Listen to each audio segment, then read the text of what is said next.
Welcome to Futures Focus, a fantasy baseball podcast centering around all the top prospects in the game, brought to you by Prospects 1500. My name is Alex Sanchez, and we are getting very, very close to opening day. But before we do, we have a couple more divisions to get through here on Futures Focus. The top 50 AL East prospects. And this week we have a special guest, one who is really an expert in this division, if not a super expert when it comes to the Boston Red Sox. Adam Green is joining us this week. Adam, welcome to the show. I appreciate it, Alex. Super expert that might be pushing it, but I appreciate the high praise. I'm excited to hop back on here, talk some ball with you guys, get into the AL East. Yeah, I think you go with it. You run with it. Super expert sounds sure. So you go with it. We have another super expert joining us, and Nate Eckert, of course. No need for an introduction there. Nate, how's it going? Yeah, it's going great. Super experts, super experts unite. Yeah, absolutely. We are getting real close here to at least the faux opening day, and I know for you, Nate, that's exciting. You'll get to wake up at 3 a.m. so you can watch some Japanese baseball, and then get forced to wait another 2 weeks. Yeah. I don't know what I think about that. I love them playing in Japan, but man, it's a tease. It is. Are you going to stay up, Nate, and watch? Or are you I'll be watching. I'll be watching. I feel like you have to, right? Like it's gonna be like Ohtani, Yamamoto, and then or Sasaki might even pitch. I don't know, but who is it this year? Is it the Cubs? Yeah, Cubs. Yeah. You get the Imanaga and Yamamoto going in Japan. That's pretty cool. That's really cool. But it's also like the middle of the night. That's true. Yeah, I could always wake up the next morning too and play it on the MLB ticket or whatever they call that nowadays. What's that called? MLB Premium, I think. Without checking the scores or anything. Oh yeah, you can do that. I don't know. I'm not jealous, really. I'm glad not the Braves. It's rough. But hey, the fact that we're talking about it, it's just a handful of days away, and then spring training's kind of in full force. I always forget how much I really don't like spring training. It's just so long. You're so excited. The first week, you're like, oh, I'm going to watch every at bat and prospects. And then it's just, oh my gosh. No, Alex, I 100% agree. It gets so long. But to be fair, I am the type of person that I love seeing the lineups. And when it has the prospects in it, I get so excited. And I'll text some people you got to watch this person today. And they're like, it's spring training. And I'm just like, I still love it though. Yeah, you get hyped up for some of these guys. I know I'm not, I shouldn't, but Curtis Mead, I'm like, all right. Oh, he's been hair. This guy is doing what I thought. And I know deep down that he's going to get 150 at bats and hit 240. But I don't know, man. Curtis Mead hitting 800. Anyway, let's get started here. Let's get going on the AL East. We got a bunch of very prestigious organizations with a lot to talk about here. I mean, these are the guys that you just dream on in your dynasty leagues if they're a Red Sox or a Yankee prospect, just because you get a 30% boost in value, which I love to do. But there is so many good names to talk about. So we are going to jump in right away to the Baltimore Orioles. And before I do, again, just a quick reminder. I've gone over this several times, but just in case you're tuning in because, it's March now and you want to get back into the swing of things. Tier 1 are prospects that have a above average chance of being an all-star for several years. We're very, very confident in this. You're not going to see too many tier 1 players when it comes to Prospects 1500 on these lists, but you will see a few today for sure. So these are our all-stars that we're going to hopefully hit on. And then after that, we have tier 2. these are going to be guys that we are really confident are major leaguers, not necessarily all-stars year in and year out, maybe once or twice, but guys that are going to be consistently getting at bats for you, helping your fantasy team in a lot of different ways. After that, we have tier 3, which is going to be players that we basically expect to make the major leagues, but we're not quite sure on their contributions, how great they're going to be, maybe 1 or 2 career years, but also a chance that, 1 or 2 seasons, and then that's it. After that, tier 4 and tier 5 are basically the guys that are sleepers and guys that we think that have a chance to debut, but they definitely need to show us a little bit more in order for us to really recommend them for Dynasty. And that's what this list is. Don't forget, this is a Dynasty fantasy list that we're going on. So defense and team context, not necessarily as crazy as a real life list might have that. So we want guys that are going to steal bases, hit homers, get on base, drive in runs, score runs, and pitchers that are going to strike out everyone. So that's what we're looking for. All right, we start with the Baltimore Orioles. And Adam, I know you worked on these lists pretty extensively. We've had Jeremy on the last couple of weeks. He also worked on a lot of these lists with you. So it's good to get somebody else on here with a different perspective. As I'm looking at this, I see 2 tier 1 players here for the Baltimore Orioles, Coby Mayo and Samuel Basallo. And I'll go ahead and quickly list some of these other guys, and we'll come back to these top guys. In tier 2, Enrique Bradfield Jr., Dylan Beavers at number 4, outfielder. At tier 3, we go to Vance Honeycutt, an outfielder. Chase McDermott at number 6, Luis De Leon at number 7, Judd Fabian at number 8, rounding out tier 3, and then a bunch of tier 4 players, which we'll get to if we have some time. But I'm looking at this, and I'm trying to pick a side here on who I would rather have, but I can't. So I don't know who I would have at number 1 for this organization. So Adam, tell me who you had and which way you leaned. Yeah, I had Mayo at 1. We put him at 1 overall on the list, so right where I had him. I think just the way he ended the season, he went on such an absolute tear that it really solidified him as their number 1 guy. Getting that final call up and being able to actually play some games in the majors probably gave him an edge.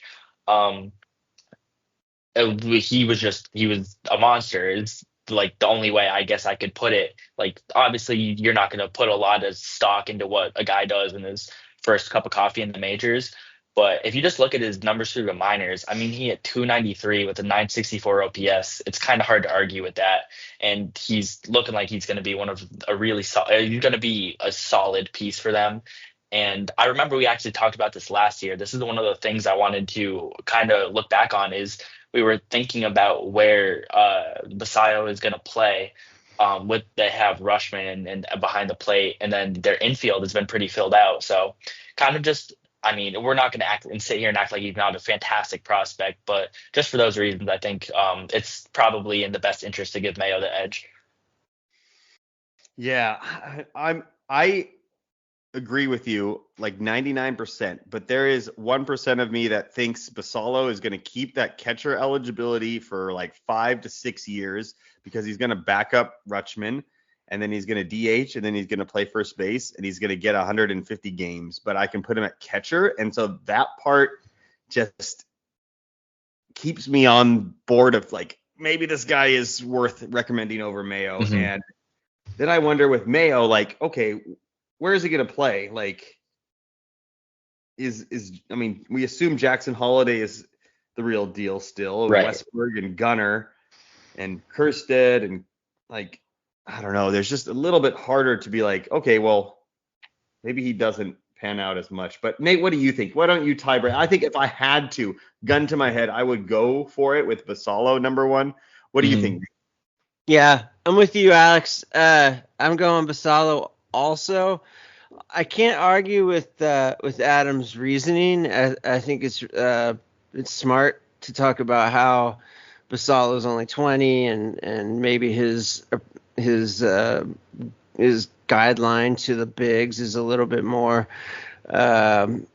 abbreviated than Mayo's. But for Mayo to be like for Mayo to be at his for Mayo to pay off the way that we think he's going to have to pay off, he's going to do like Austin Riley numbers, right? Oh, yeah. He has to. Right. And for that to happen, he's going to have to hit 275 and above, and he's going to have to hit, near 40 bombs at the major league level. I don't know. I don't see it. I feel like if the O's saw it, perhaps they would have brought him up a little bit faster. But he is a beast. He's a monster. There's nothing else that he could prove at the minor league level anymore. So he's going to get his shot. But I think if I'm looking at both of them right now, I'm saying Basal's number one. Yeah. Here's a fun question. No, go ahead, Alex. Who had more stolen bases last year, Basallo or Mayo? I'd be shocked if it wasn't Mayo. Yeah, it's Basallo had 10 stolen bases to Mayo's 4. That's wild. Wow. Yeah, but that is crazy. Sorry, Adam, I couldn't resist. What were you gonna say? I will say, I am still gonna stick with Mayo. Just I think there's a little bit more upside there. He gives me more of that like. Gunnar Henderson wasn't like a top. He might have been the number one prospect for like a little bit, but when we think of like these recent Orioles prospects, everyone's gonna like immediately go to Jackson Holiday. But I think Mayo has that ability to kind of just become like an absolute force, like we see from Gunnar Henderson right now. But to kind of contradict myself, Basallo has looked fantastic in spring training. And I know we were just talking about it being like just spring training, but it's kind of hard to argue when you see him hitting these absolute moon bombs.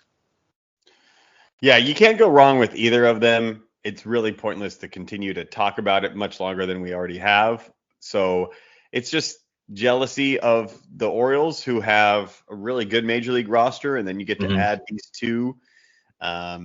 Kind of where you see fit. And then at a worst case, you just kind of trade them away. And if you need to, if everybody else is doing their thing. So it's quite a predicament that a lot of teams would like to do. For sure. After that, we have two kind of interesting players, outfielders with Enrique Bradfield Jr., who, I'm pretty surprised to see as high as number 3 in this system, considering to me, he's still a one-trick pony. But I get it for fantasy.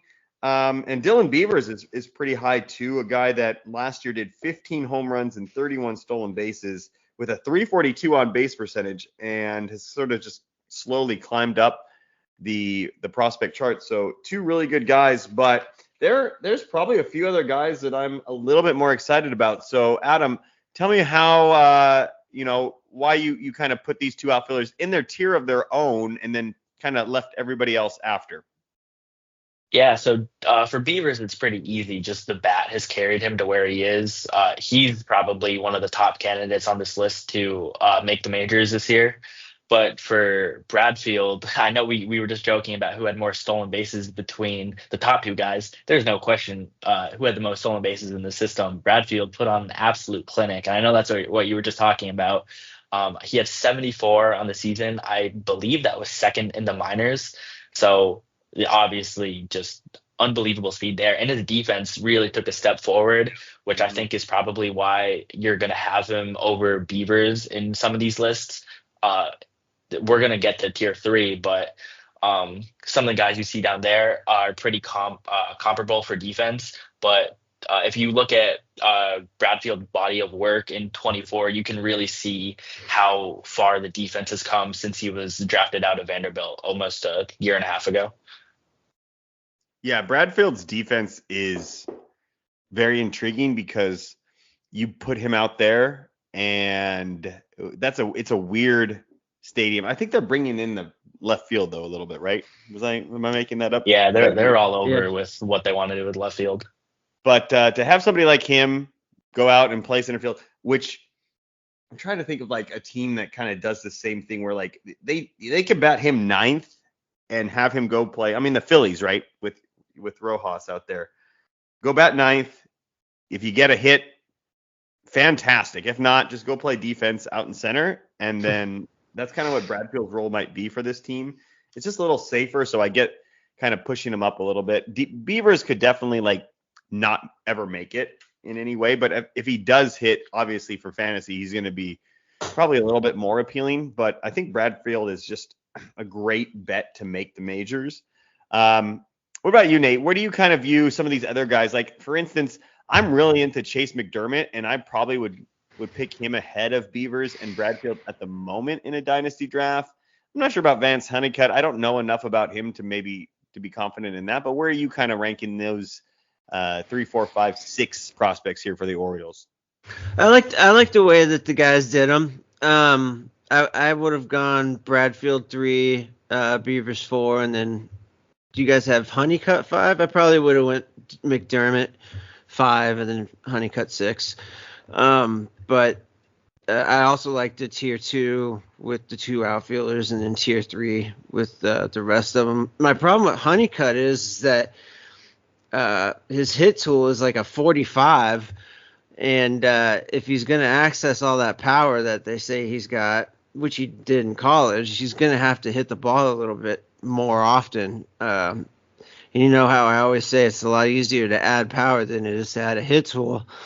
Well, this is going to be the exact opposite of what I usually employ. What am I trying to say? What I usually put out there. Recommend? I think. Yeah, I recommend. Yeah, it's something like that. I like Bradfield Jr. They say speed don't slump, right? I also like Beavers. I like his ability to hit from the left side of the plate. But I'm with you. I'm with the guys on the way that it looks right now.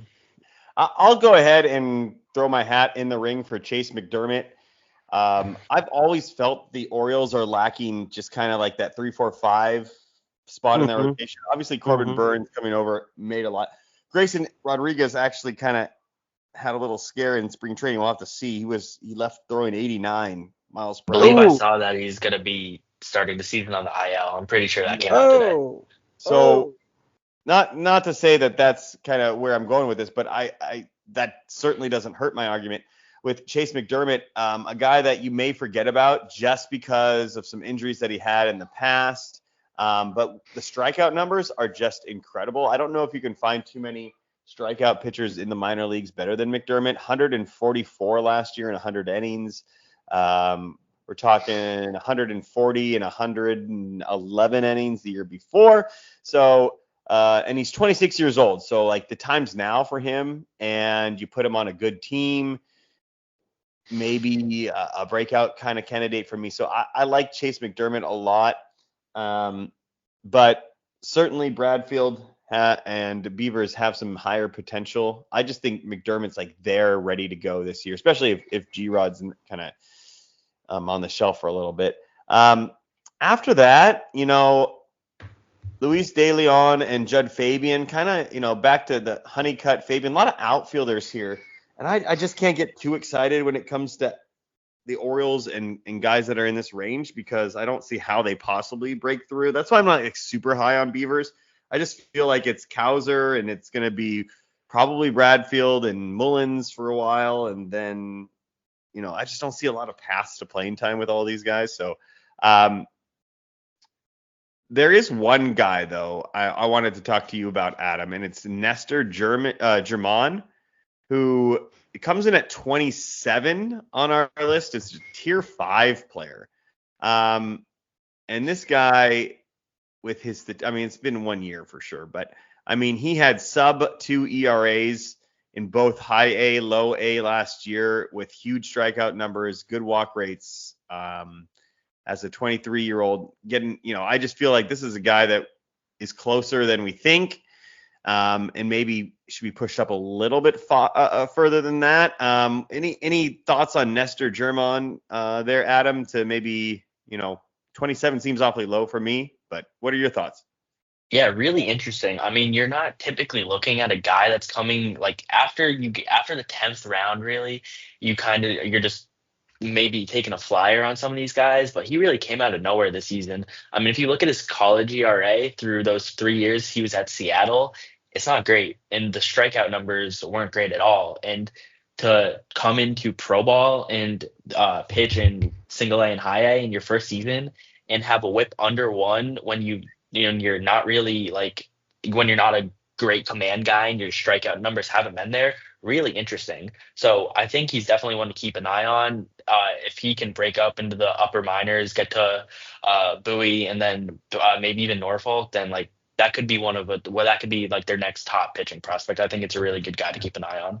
Yeah, interesting. Okay, let's go ahead and move on to your favorite team, the Yankees. Let's go and talk about them. I always, I'll keep saying it that a Yankees prospect is just going to be more valuable than anyone else because they get the notoriety, they get the fame, all that's good stuff. So these guys are definitely worth investing in early. I love to take chances on young Yankees and hope that they come up to the next big thing, because just take a look at, tier one we have here, Jason Dominguez. I mean, Jason Dominguez has been the hot thing for the last 5 years here.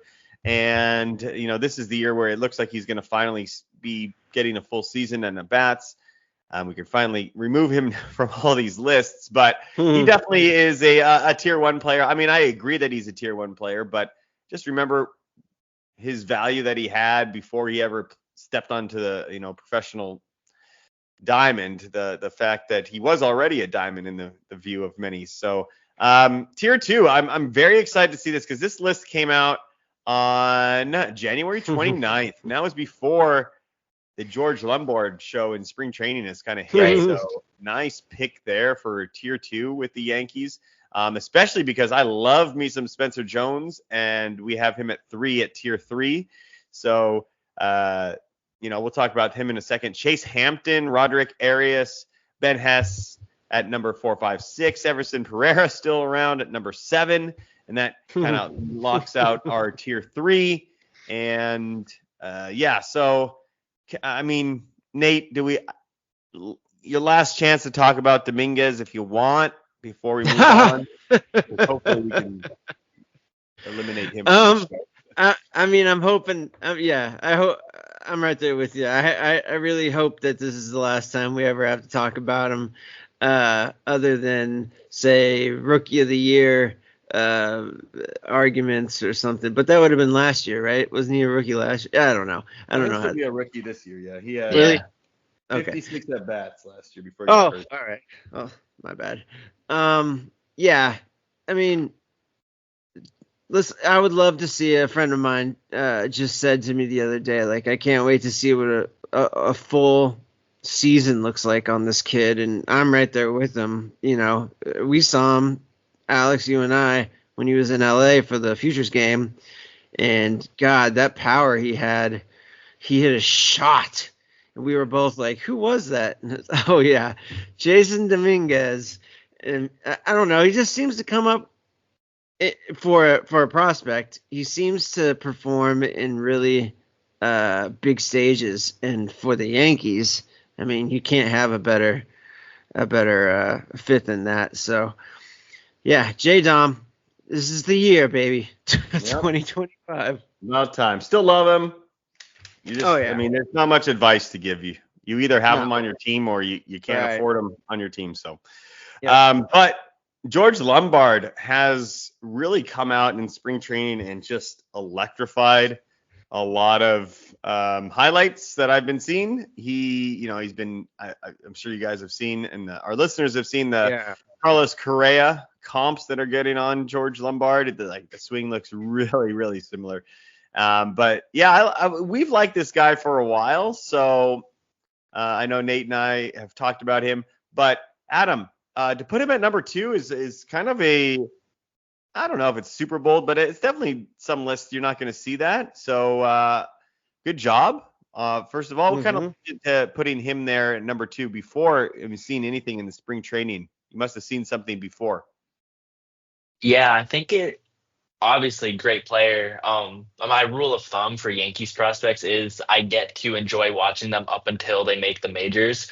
So I want to preface that, but I think part of it has to do with he's really toolsy guy, really young till. He's still, don't even think he's 20 yet. I think he's still 19. So to see him putting up like a 1200 OPS in the spring versus some really respectable pitchers, I might add, I think that just goes to show what he can do. His 2024, if he wasn't already on the map, 2024 really solidified that. But I also want to kind of take a step back and then look at the larger picture of the Yankee system. And at the risk of sounding like super biased against them, it's not as strong as it once was. I don't think that's like a hot take or anything.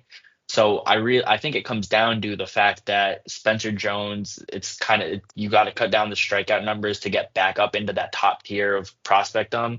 And then to look at the guys below him, you have Hampton, who I actually love Hampton. I think he's going to be a really good pitcher. It sucks that he's going to miss this season with Tommy John. And then you have Arias down there. Again, he's also really young. He's lower level than where Lombard got to. And then we'll get to Hess in a second. But going back to Lombard, I think it's the combination of his tools that really pushed him up into that tier 2 area. If we're sitting here in 2-3 months and you want to tell me that he's the top prospect in the system, like, I have no argument with that. Yeah, it's so funny that you'll go on, social media and you'll see Yankee fans saying we need to start George Lombard at third right now. Yeah. Yeah. Hey, like, he's off to a good spring training for sure, but it's not like Curtis Mead good. I mean, he's hit a couple homers. It's too short of a sample size. He's good defensively, which gives me a lot of hope for his future and making the lineup, but he is still a ways away. And he does, I mean, the body just looks better than it had ever looked in spring training. That's the big thing I'm taking out of it, is he looked really skinny and kind of lanky, and now he looks like a major leaguer, but he's still got a ways to go. And his last season in 2024 is certainly not one to get super excited about. I mean, 39 stolen bases is great, but 5 homers, 231 over 2 levels as a 19-year-old. I mean, we're still a ways to go. Which is why, if I had to, I would still put my boy Spencer Jones at number 2 in this. I wouldn't put him in tier 1. I'm not going to get that crazy yet. But based on our list here and other lists I've seen, right, the Spencer Jones love has sort of dwindled away. And it's because of the 200 strikeouts he had last year. And I get it. Totally get it. But I'm still in on this guy. I think that the strikeouts are going to probably always be an issue and a big problem. But you know what? If he hits the ball hard all the other times, which for the most part he's kind of done, it's just going to be the way you live with it. It's like a Joey Gallo. Like, if Joey Gallo could steal 25 bases, that's kind of who you're getting. I mean, I'm kind of on board with that, especially if he walks at a high rate like he's been doing, because if you just ignore the strikeouts, which I know you can't really do, but 17 homers last year, a 338 on base percentage, and 25 stolen bases at a Double-A at a 6'7". So you figure, like, okay, you figure out your body in the next 3 or 4 years in your prime, and you get to maybe 30-30, 30-20, something like 40-20, something like that. I don't know. I'm just in on Spencer Jones. I won't go away. He'll be my Hunter Bishop probably next couple of years. So I totally get it that if Spencer Jones isn't your cup of tea, but for me, I'm going to go ahead and go for it. Because I do think, like, if Lombard hits his ceiling, right, it's like a 15-30 guy at shortstop, which is great. But if Spencer Jones hits his ceiling, he's like I said, a 40-25 guy at the outfield, hitting 260, 250. I don't know. I think I'd take that. So you're also looking at, like, the years advantage there. If they both hit their ceilings, Jones's ceiling is going to be in the next probably 2-3 years, and Lombard, you got 4 or 5, maybe 6 until there. Yeah, great point. And I think you made an excellent point about this Yankees system. Like, besides Dominguez, there isn't anybody here that should be even sniffing a top 100 list. You maybe, if you believe the spring training, maybe you can get Lombard close. I still wouldn't even have him close to a top 100. I'd probably sneak Spencer Jones still onto a top 100, but I doubt many other people are doing that. Like you said, Chase Hampton is out for the season, which is a shame. But with some Garrett Cole news that came out today, I didn't even get a chance to fully read it. I'm assuming it's not great. And Luis Heel also out for a while. Now all of a sudden you got like Will Warren you got to pay attention to because he might be in there as like the fourth starter all of a sudden for this. Ben Hess. Yeah. Ben Hess, baby. If you want to talk about strikeouts, look no further. Yeah. I mean, we haven't even seen Hess throw a professional pitch yet. So that's true. I'm a little nervous to say that he's going to jump in at that this year, but totally fair. Yeah. I don't know who's going to pitch for the Yankees if Cole's out for a while and Heel's out for a while. Like, yeah, suddenly you're really happy you didn't move off of Marcus Stroman. Yeah, Marcus Stroman's like, hey, welcome back. Remember all that? Yeah. I'll say it. All that shit we were talking on you. Sorry about that. Take care of your kids and come and join us. Yeah. All right, let's move on from the Yankees because it's shallow and Adam hates them, and we can go on and move to. We'll go to the Rays, and then I'll make you wait one more team. Do it before the Red Sox. Okay, so let's go to the Rays, and so at tier 1, love this guy too. It's Carson Williams. I'm ready to put Carson at like my top 15 type of prospect. I think he's just going to be amazing. But at tier 2, we have Xavier Isaac at first base, Brendan Taylor at third base at number 3. We go to tier 3, Aiden Smith, number 4, an outfielder. Trey Morgan, very fascinating profile at number 5. Rayler Guerrero at number 6. Chandler Simpson out there going a million miles per hour at number 7. Theo Gillen, recently drafted outfielder at 8. And Gary Gill-Hill at number 9 rounds out tier 3. So I want to talk about Carson myself, but I want somebody else to do it just to make sure that I'm not too crazy. Adam, tell me why Carson's number 1 for you on this system. Yeah, Carson's number 1 because he's like pretty clearly a top 15 prospect in the game. I don't think there's any argument there. It was honestly, if we go back to one of the points Nate made with the Orioles, it's pretty clear when you have these standout guys. And I think Carson Williams is exactly that for the Rays. I don't remember exactly where he was in like the top 100 last year. I know it was high. It might not have been like top 15 high, but you really got to like respect what he did this season, kind of solidifying himself as like the guy, I would say. He spent the entire season at AA, but I don't think like that's any reason for concern. I think once you get to the upper minors, you're in the upper minors, and if you're going to hit, you're going to hit. If you're not, you're not. So I just look at him as a guy that's going to be one of those. Like he could be a top prospect. He could be like a top 5 guy if that's probably his ceiling this year. I think he's really good, and like there's no doubt that he's the top guy in the system. Yeah, I love him so much. I mean, that's just Bobby Witt 2.0 for me. I think that's a great comp. And the fielding. I mean, Bobby Witt's good. I'm not going to lie and say I watch a lot of Royals games to know how good he is defensively, but I'm willing to go out there that Carson might be better than him defensively when it's all said and done, which leads to a lot of wiggle room for that hit tool. And if he can just bump that hit tool up to a 50, to a 55, like then we're set. We're all set there. So, give me some Carson every day of the week. It's the other guys that I'm a little interested in now because I don't know, the system doesn't seem as deep as it was in the past where, we were talking about the 9 and 10, 11 guys as like top 100 possibilities. And now, I don't know, Xavier Isaac, Trey Morgan, 2 first base prospects. It's hard for me to get super on board with first base prospects. And then we add like these strange profiles for both of these guys. But what do you think, Nate? Can you get over the fact that these first basemen are prospects for you and tell me something to really like about them, or are we kind of avoiding them when we can? No, I like the first baseman with Tampa.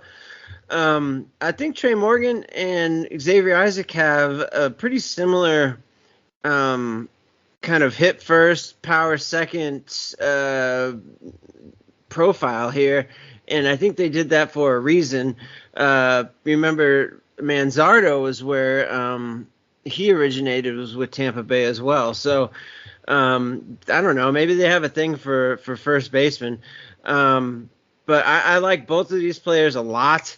I don't care that they're both first basemen. Ever since the DH, became a universal thing, that's just made one extra opportunity. And I have a feeling that Trey Morgan is going to be athletic enough to make his move into the outfield as well. I like these guys a lot, and I actually think that they have one of the better systems in general. When you get down to like Dylan Lesko's in at 11, Santiago Suarez. We were talking about him earlier. Curette. I like the system a lot, and I especially like these first basemen. All right. I'm going to give you some stats here. And tell me if you think this is Trey Morgan. Okay. 306 batting average, 387 on base percentage, 74 RBIs, 15 homers. Do you think that's a Trey Morgan line, Adam, at any point? Yeah. 15 homers is going to depend on how far the power tool can come. I know he has great power. I think, did he hit 15 last year? He hit 10 last year. Also, this is a Gold Glover too. I forgot to mention. Right. Yeah, gotta throw that in there. Goes without saying, this is like a Gold Glove first baseman, Trey Morgan type of thing, which is weird to say, but he's like 80 grade fielder. Mm-hmm. So any guesses on who that is in history? This is from 2001. Just came to mind. It's like Say it again. Okay, Gold Glover. Yeah. 306 batting average, 15 homers, 387 on base. 2001. Minnesota Twin. Close, yeah, but not Mauer. Oh, Morneau. Not Morneau. Doug Mankiewicz is who I have listed up. Red Sox legend. Yeah, he is, right? Gold Glover. I mean, is that who we're looking at here at Trey Morgan? I don't know. Whatever. No. Yeah, I'm with Nate. All right, so we're expecting a little bit more. I don't know, as I feel like that's kind of his ceiling. You kind of even made me feel like he couldn't get to 15 homers. So the homers I'm not sold on, but if you want to talk about defense, then you got that. And just to go back to what Nate said about like not being worried about the position, I agree. I think if you're in the minors, like you figure it out, wherever you can get playing time, you play, and that all take care of itself. Yeah, and he doesn't strike out, which is really, it's just such an interesting profile. He's worth kind of just examining and wondering how this player exists in 2025. Like a first baseman, defensive first, no strikeout is so crazy. It's like, what the heck is this? This like never even existed in like history of baseball, but we'll see. And then Xavier Isaac, you get kind of more of the power there, but you don't get the defense at first base. I don't know. That's right.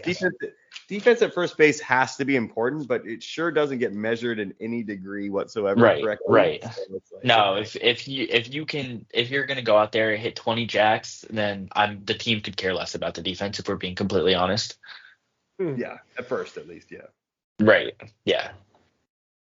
All right, then we got so Nate, you made a good point. Like, you could probably convince anybody beyond like Xavier Isaac after that point that, and maybe Brendan Taylor, like we can assume they're kind of the top. But if you go to Aiden Smith, Trey Morgan, Guerrero, Chandler System, Theo Gillen, like I can swap those out in any order and I would be pretty fine with it. And then after that, like you said, Dylan Lesko, Anil Curret, we've talked about kind of off air a little bit. Mac Horvath, we've talked about. I love Jackson Baumeister as well. I think he's kind of the next guy up here in this Tampa system, which, by the way, all these players we just mentioned, from Carson to Isaac to Taylor to Smith to Morgan to Guerrero to Simpson to Gillian, you know what they all have in common? They're not pitchers, and we love pitchers from this system. So if you That's a want great pitchers point. from this system, you got to get Gary Gill-Hill, you got to get Santiago Suarez, Dylan Lesko,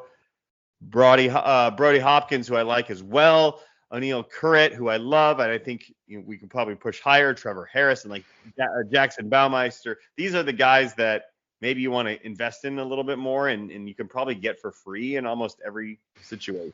So probably some good advice that we should give to our listeners. But anything else, Adam, you want to mention about this system? I know there's some names we want to go and talk about, but we got to get going a little bit. We have 2 more teams to get to. So anything else? Yeah, I'll just throw in 2 really quick things. The Sure. Dylan Lesko trade, obviously they got him for Jason Adams, so obviously that worked out for San Diego since he pitched some really big innings in the playoffs. But if he can get back to where he was 2-3 years ago, that's a great pickup, and he'll be one of their top pitching prospects. But the last thing I want to hit on real quick before we move on, this might be one of my biggest personal jumps of any player that we had. I think Chandler Simpson could for sure be a tier 2 guy. I think he's that good. I've seen him play plenty of times. Quickest guy in baseball. I don't think there's any discussion there. And the reason he's not a top 100 prospect is because people will tell you the bat isn't as good as some of these other guys we're talking about, like Trey Morgan, Taylor, and Isaac. But I'm not going to argue that he's a better hitter than any of them. But the bat isn't what's holding him back. I think he can for sure be a tier 2 guy, and I wouldn't be surprised to see him crack the top 100 this year. Yeah. I mean, he's worth going for. If we're being honest, Bradfield is kind of in the same spot. If these guys even get to 75, 80% of their ceiling and steal you 60, 70, 80 bases, you just have to go for it. Exactly. It's not hasn't hit a homer yet in professional ball, Chandler Simpson, but you're not going to be rostering him for that. You're rostering him No. in fact, You're rostering for 104 stolen bases. Yeah, any other stolen bases at all, because this guy might be the fastest guy in all of baseball. That's not named Ellie De La Cruz. I don't know. I think Ellie's a machine. I might give it to Simpson. I'm not even kidding. Yeah. I think he's that quick. I mean, the fact that Simpson's going to get on base and steal 2 bases every time is just insane. And he gets on base. But there's, and Victor Scott's another guy. You just got to hold on to these guys, and maybe they get it and maybe they don't. But if you can get one guy on your team that counts for the equivalent of 4 guys, then it's worth it. But Adam, let's go ahead and go over to your Red Sox. I'm very interested in what you have to say about this. And of course, we have 3 tier 1 guys here for the Red Sox. I don't know if I agree with that, but Nate, you're probably. Well, let me ask you, who's not tier 1? Marcelo Meyer. Meyer. don't think he's. We can get into that. You like Meyer as a tier 1 still, Nate? I do. Yeah, Okay. I do. Well, okay. I mean, I don't know what he's done to deserve tier 1 yet, but fair enough. I will give you the other 2. I do love the other 2, and so Adam, you'll do a lot of the talking here. Let me go over the list really quick, and then we'll kind of give you the mic, because I know this is your team and everything. And I have actually more questions probably about this team. I haven't followed them as closely as, for some reason, some of these guys, they're kind of pop-up guys in addition to that. So, but Roman Anthony coming in at number 1, Kristen Campbell at number 2, Marcelo Meyer at number 3. At tier 2, we have Franklin Arias, Luis Perales at tier 2 at number 4 and 5. And then at tier 3, Miguel Bleis, Yoelin Cespedes at 7. How do we pronounce this? I already forgot. Stinson Garcia. Yeah. Say it again for me, Adam. Stinson Garcia. Stinson. Yeah, that's right. I had a brain fart there. David Sadlin at number 9, Richard Fitz at number 10, and Hunter Dobbins at number 11. So, cue us in here on your tier 1. You can talk for a while on these guys. Give us all the lowdown on these 3 at the top. No, I think this is for sure the best trio of prospects you'll find in baseball.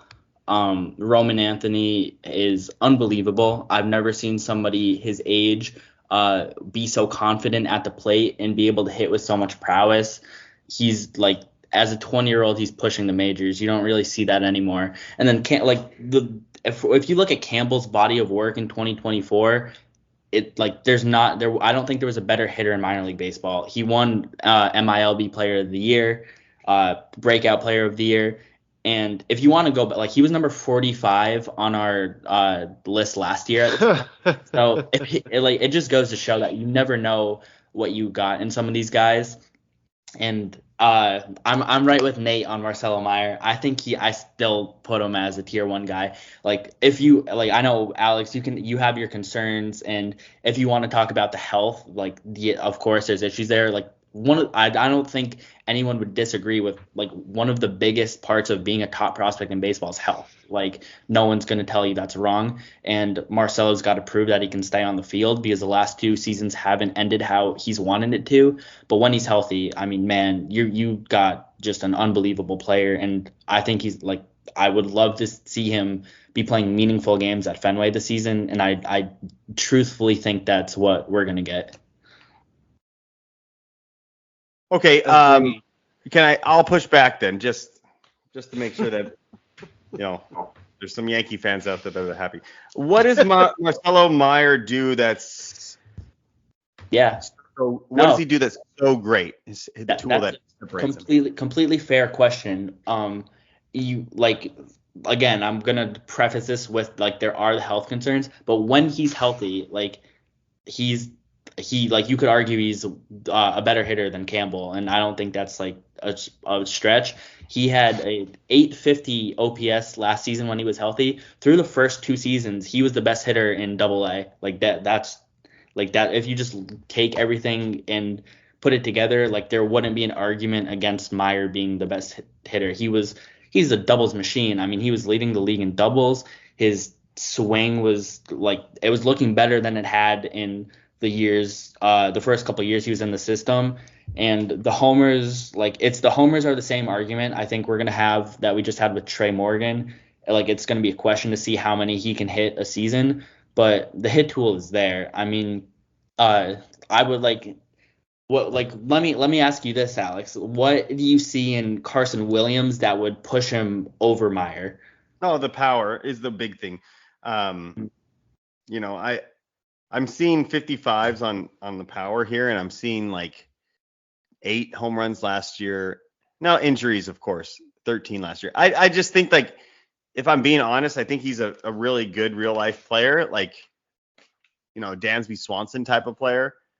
And then, fantasy wise, I don't know. I feel like Carson can go in and do, like, some more things statistically, like steal 30 to 40 bags and hit 20 to 25 homers. I don't think Marcelo Meyer can do either of those things. And so that's why I would really have him. I'm not saying Meyer isn't a top 50 guy. I do think that. I just don't think he's a tier 1 guy. Like, injuries and all that, I can't guarantee. Like, I don't know. Maybe it's also the fact that, like, Roman Anthony and Kristen Campbell are so clearly, obviously tier 1 players in my mind.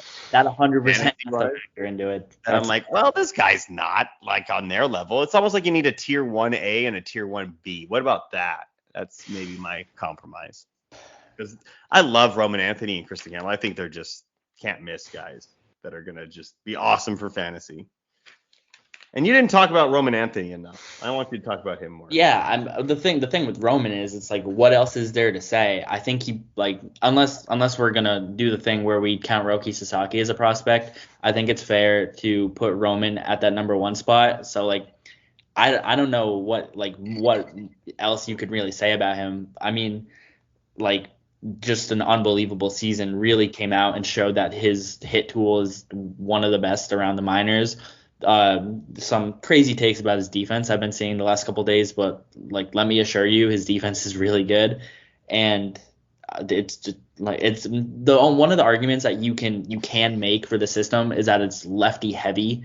But after losing Kyle Teal, I'm not too worried about that, because you got some of the other guys that we can get into in a moment. But with Anthony, you see things from him that aren't normal for somebody his age. Like I said, he's pushing the majors at 20 years old. He has a shot to make this opening day roster, even if it is a little bit of a long shot. But let me ask you guys this. You and Nate, what could Roman do to push himself even further in your eyes? I don't know. I think I have him number 1 overall, so I don't know what you want me to say.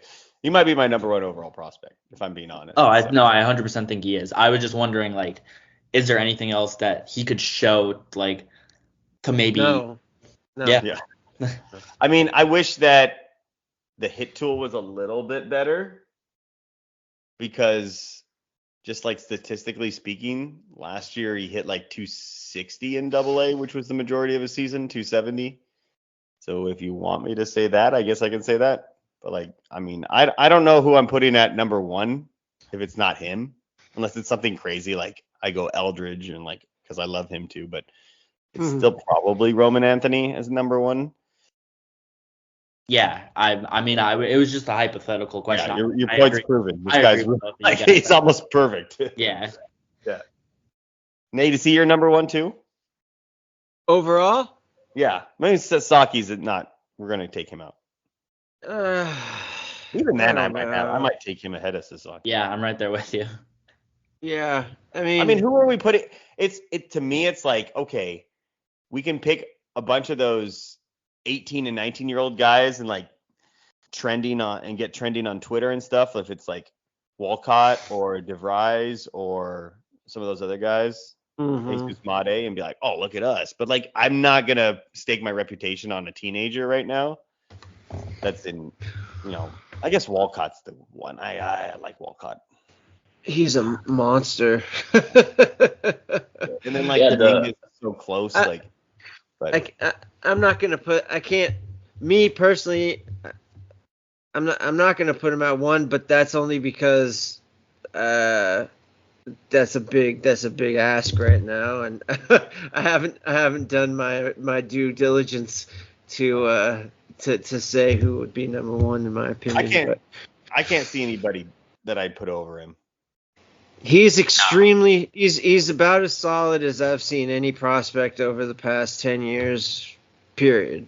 I mean, it's like 60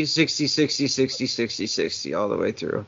Like 20-year-olds that have 400, 40. I can't say this number. 463 on base percentage. That's how shocking it is. Like, I can't. That got better throughout the season, which was one of the craziest things for me to watch. So 463 on base percentage in AAA as a 20-year-old over 131 at bats is wild. Okay, we talked about him enough. He's number 1. Christian Campbell is also a very excellent guy. What do you think? Are they gonna really start Vaughn Grissom at second there in Boston, or what, Adam?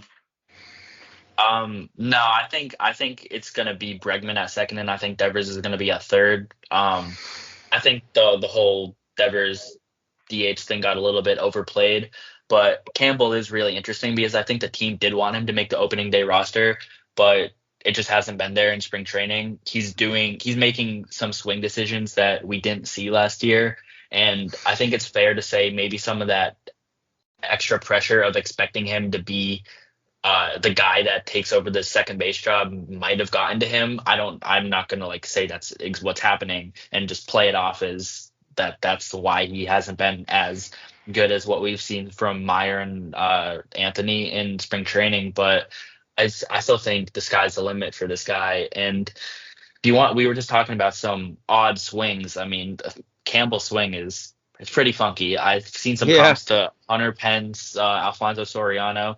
So I think that's pretty interesting. But I mean, for me being a Red Sox fan and seeing these 3 guys at the top of the system, it's exciting. Yeah. So, okay. Franklin Arias there at number 4. And okay, this is what I'm going to say. Okay. Marcelo Meyer hit 307 last year. Franklin Arias hit 309 last year. Franklin Arias hit 9 homers. Marcelo Meyer hit 8.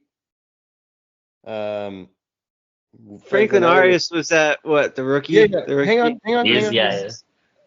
35 stolen bases, and Meyer stole 13. And Meyer did it as a 21-year-old in AAA, and Arias did it as an 18-year-old in single A. And some of it in single A rookie ball. So that's, if you're gonna say that Meyer is a tier 1 player, then you got to be super high on Franklin Arias too. Is my point. I don't think that's where you thought my point was going, guys, but that is where my point was going. It wasn't to downplay Meyer, but if you guys love Meyer so much, you should love Franklin Arias as well, who kind of comes in at the same sort of skill set with all of that.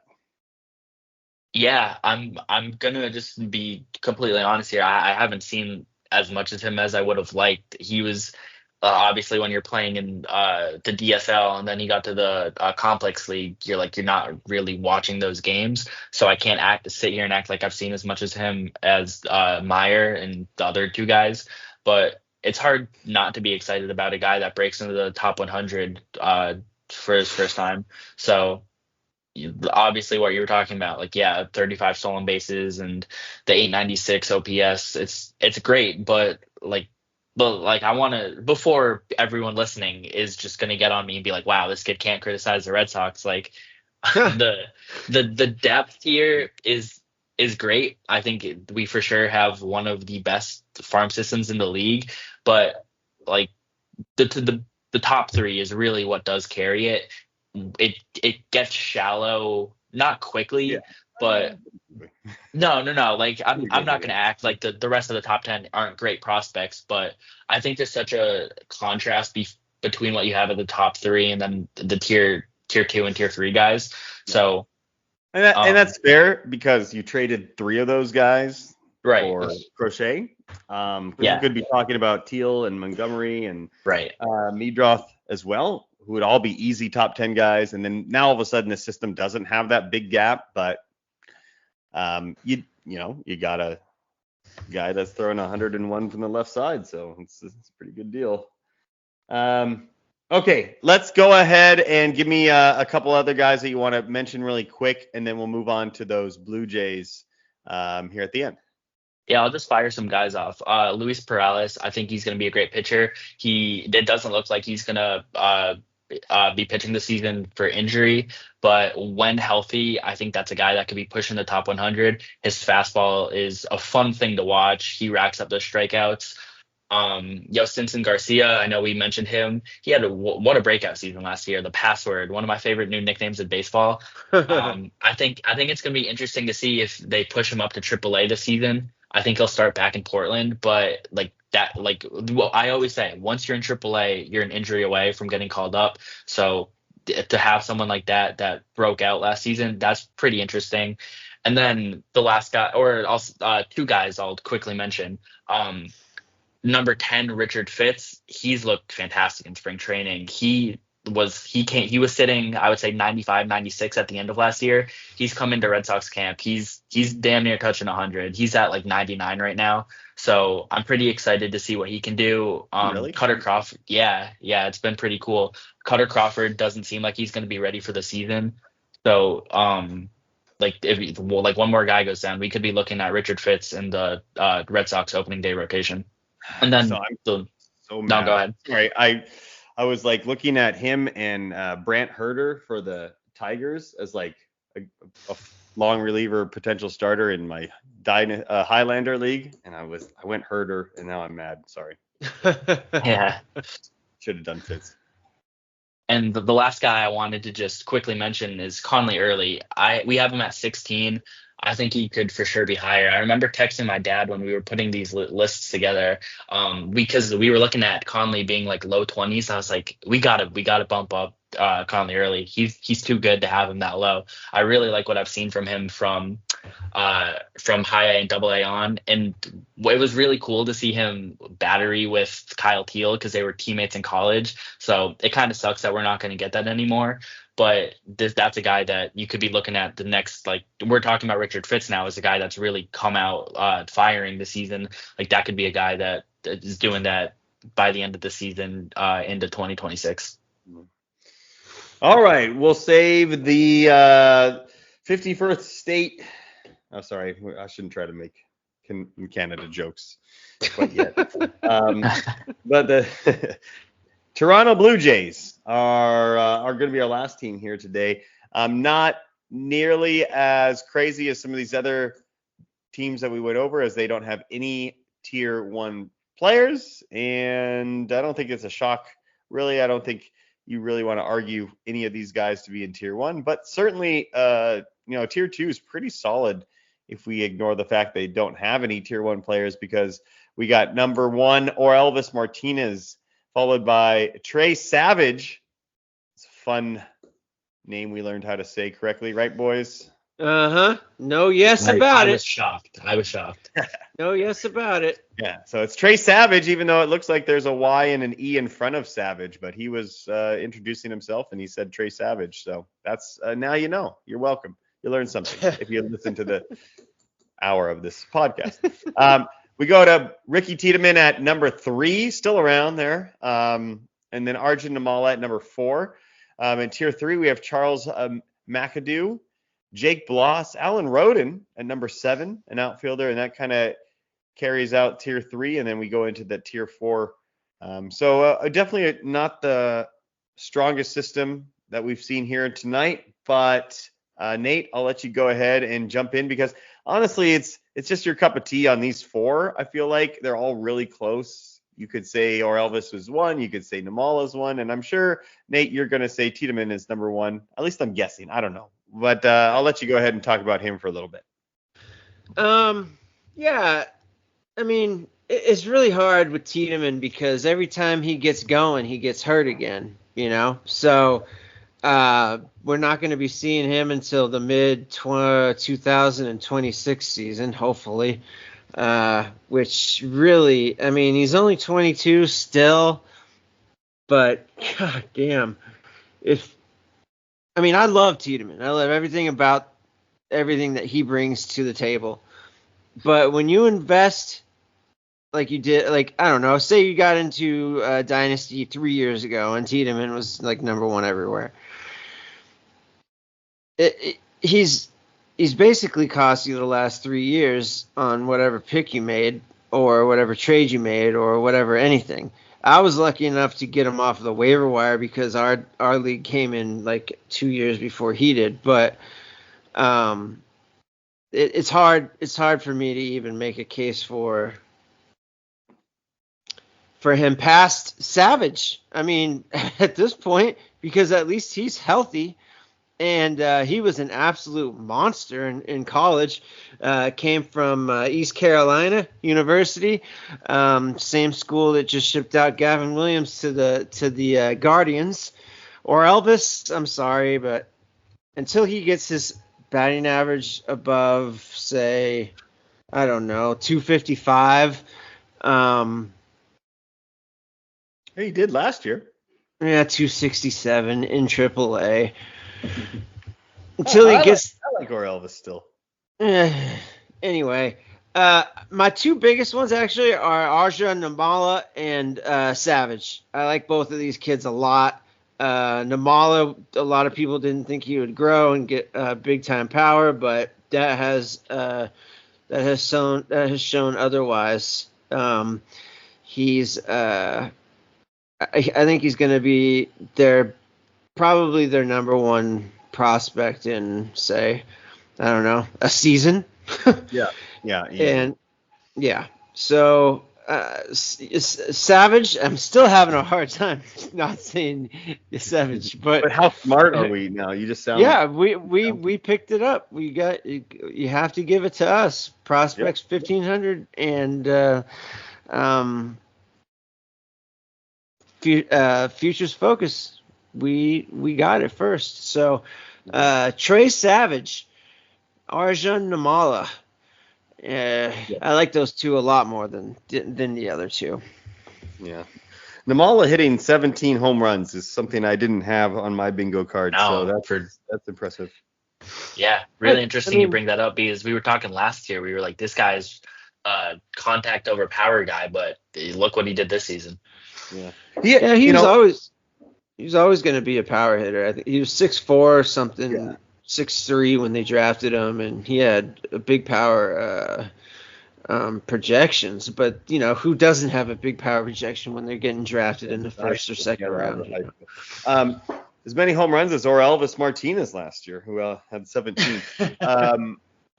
I still like Orelvis because the Blue Jays just seem like they're at a crossroads and they're just hoping that they're going to be good when they're probably not, and then they're going to ship off everybody. It looks like Vladdy's gone.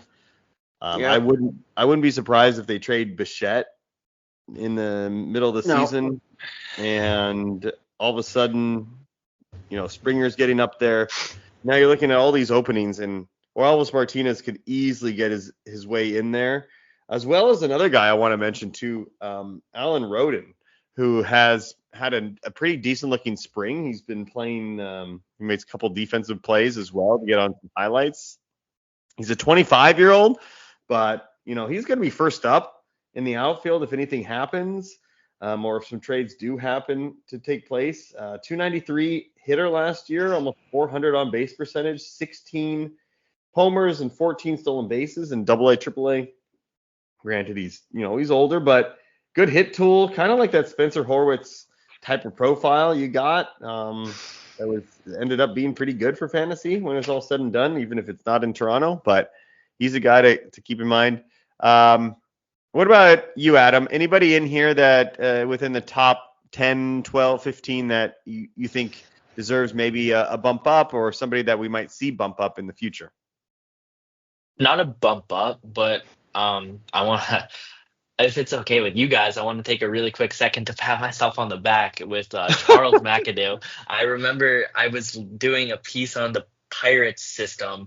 It was 5 guys to keep an eye on, and this was it was like a couple months after he was drafted. He wasn't even in the top 50, and I was like, this Charles McAdoo guy, he's going to be really good coming out of San Jose State. He won a couple Player of the Week awards, I believe it was, in like the one of the high A leagues, like South Florida, maybe that might be, or South Atlantic League, something like that. But he got moved to the Blue Jays, and then all of a sudden he's like a top 10 guy. I'm like, whoa, like to see his ascension this year, that was pretty cool after watching some of his tape a couple years back. But no, I don't think I think this is a pretty good list. I agree with what we were talking about Tiedemann. It's like you got to stay healthy, and what Nate was saying, like he's good, and then he's out for a while. He's gonna come back looking great. So I just hate when we get that with pitchers. Like this it reminds me of almost what we got with Andrew Painter in Philly. Like you have such a high ceiling, and then you just don't see them for a while.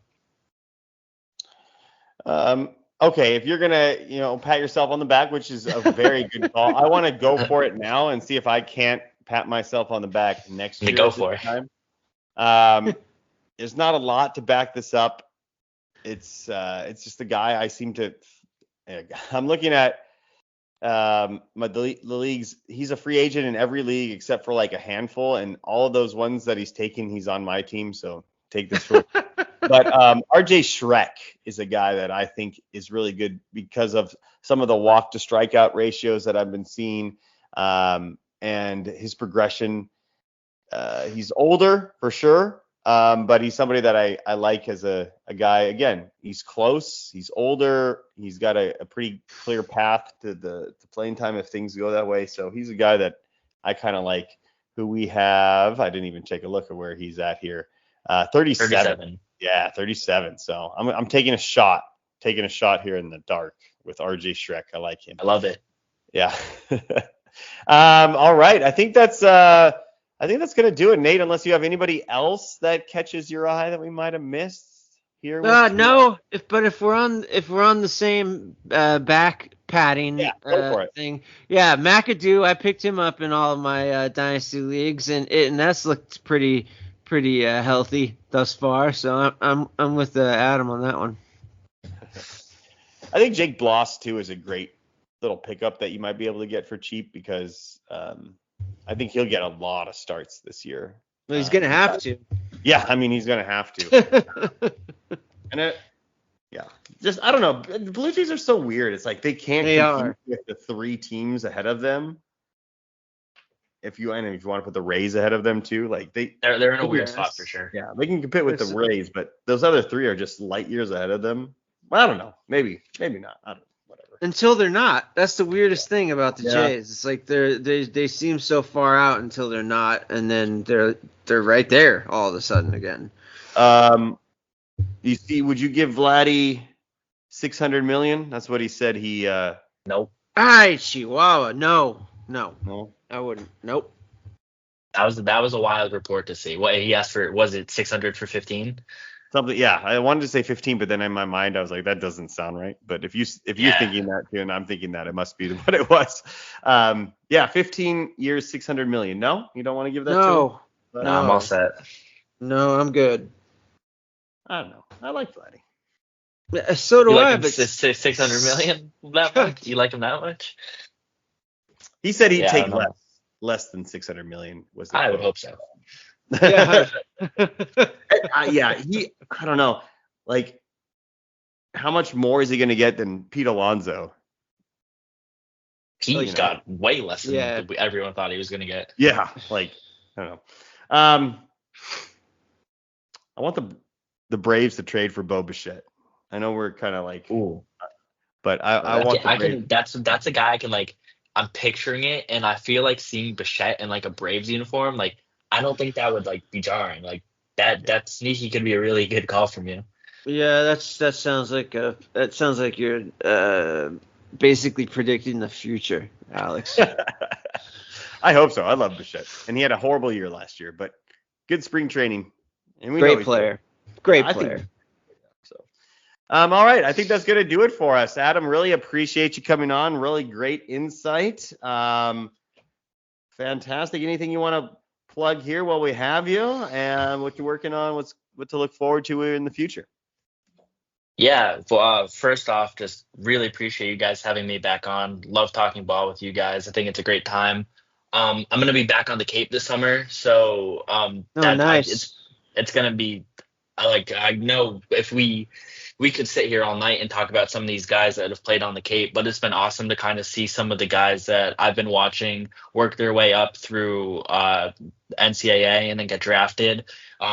We didn't talk about him, but Austin Overin was a guy on the Orioles list that I got to watch, and then I think he's going to be a really good prospect this year. So I'm just excited to get back out on the Cape, but that's it. That's about it. Just thanks again for you guys having me back. Yeah, anytime. It was great to get a little bit of a different perspective to some of these lists, because we've had Jeremy on, who's awesome. Don't get me wrong, but it is good to see kind of how everybody approaches these lists. And, Jeremy and I we were agreeing too much. That's why he didn't come on. Stop agreeing with me, Jeremy. No, I'm just kidding. And then look at us. We were arguing about Marcelo Meyer, so we spiced it up. Love it. Yeah, we did. I hope we can continue this argument deep into the season. Fantastic. Yeah. All right, Nate. Thanks again, as usual, Of for course, of helping course. out. We got the three of us, and we got only one more division left to go. Hey, now. I believe it was the what do we have left? NL? Do we have the NL West? No. NL I don't know. West. I think that's it, That's right? it, right? We haven't done that one yet, right? That's the last one. No. Uh-uh. And then after that point, I do think we'll try to get back to that weekly episodes. I know we have to do a predictions episode. We got to do a first year player draft breakdown. We got lots of stuff that we got to go over. So we'll try to get to all that before opening day. We still got some time. I mean, we're not even halfway through spring training. Let's be honest. No. It's still so Nah, we far got a ways to away. go. Yeah. Curses. The All right, numbers good thing- are still in the single digits in March, so we're good. Yeah, single digit March. It's cold here in California. I know it's So freezing. freezing here. I mean, Freezing. Adam's over there being like, "What are you talking about?" Yeah. No, I'm right there with you guys. We got these, like, it was like touching 60 here a couple days ago. I'm like, this is awesome. Ah. It's back down to the 20s right now. So Okay. Yeah. Oh. I'm right there with you guys. Yeah, we were down to like the low 50s today, and we were panicking. Freezing. Dying. A little rain as well. It was rough Yeah. over here in California. So Without any forecasts of it, I know that was the big thing. Like Yeah. they didn't tell us rain was coming today, Adam. How are we supposed to survive? That was rough. It's tough out there. It's It tough is. over It is. All right. Well, thank you guys so much for listening to us ramble on here about the AL East, and hope you enjoyed it. Thank you again for checking out Futures Focus and, of course, Prospects 1500. Keep checking it out. Lots of great stuff is being added on a daily, weekly basis. So we will see you next time as we go over and finish up the last division for our top 50. And then it's about time to get into the season. So hope everything's going well with your dynasty teams. Nate, Adam, myself, Alex Sanchez, we will talk to you soon.